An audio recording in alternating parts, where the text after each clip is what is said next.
পেট্রাপোল সীমান্তে দাঁড়িয়ে ওপার বাংলা ও তার কেয়ারটেকার ইউনূস সরকারকে সরাসরি চ্যালেঞ্জ এপার বাংলার বিরোধী দলনেতা শুভেন্দু অধিকারী। সোমবার বিকেলে পেট্রাপোলের জনসভার মঞ্চ থেকে শুভেন্দু বাংলাদেশকে মনে করিয়ে দেন যে এই ভারত না থাকলে বাংলাদেশের জন্মই হতো না। এই ভারতের প্রায় 17,000 সেনা নিজেদের জীবন দিয়ে লড়াই করে বাংলাদেশ করে দিয়েছিলেন। তিনি আরো বলেন, কেউ যদি তার অতীত ভুলে যায় তাহলে তার ভবিষ্যৎ বলে কিছু থাকে না।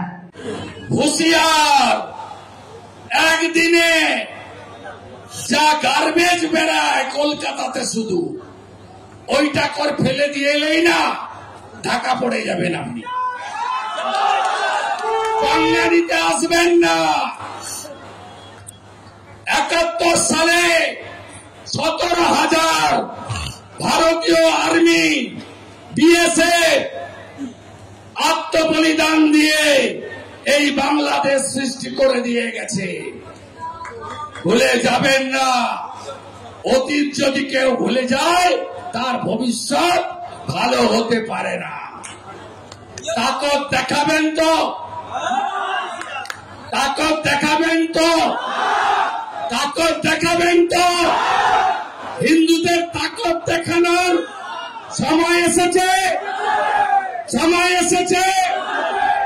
बांटेंगे तो एक रहेंगे तो एक रहेंगे तो एक रहेंगे तो एक रहेंगे तो एक থাকার সময় এসে গেছে। वो पॉलिटिक्स कर रहा है। जो हिंदू रोष है बंगाल में, टीएमसी का हिंदू वोटर भी इसका खिलाफ है। इसके लिए डैमेज रिपेयरिंग कर रहा है। और यहाँ पर अभी 5 दिन तक आप ब्लॉक करने की बात, यहाँ पर अभी 5 दिन तक आपकी कार्रवाई। एक दिन ब्लॉक 24 आवर्स चल रहा है। नेक्स्ट वीक 5 डे होगा। आज जनवरी से लगातार 24 आवर्स बंद है। सुबह 6 बजे से चल रहा है, ब्लॉकेड है। বাংলাদেশে যদি পরিস্থিতির কোনো উন্নতি না হয় তাহলে আগামী দিনে আরো বৃহত্তর কর্মসূচি গ্রহণ করা হবে বলেও হুঙ্কার দেন শুভেন্দু। ব্যুরো রিপোর্ট, আজ বাংলা।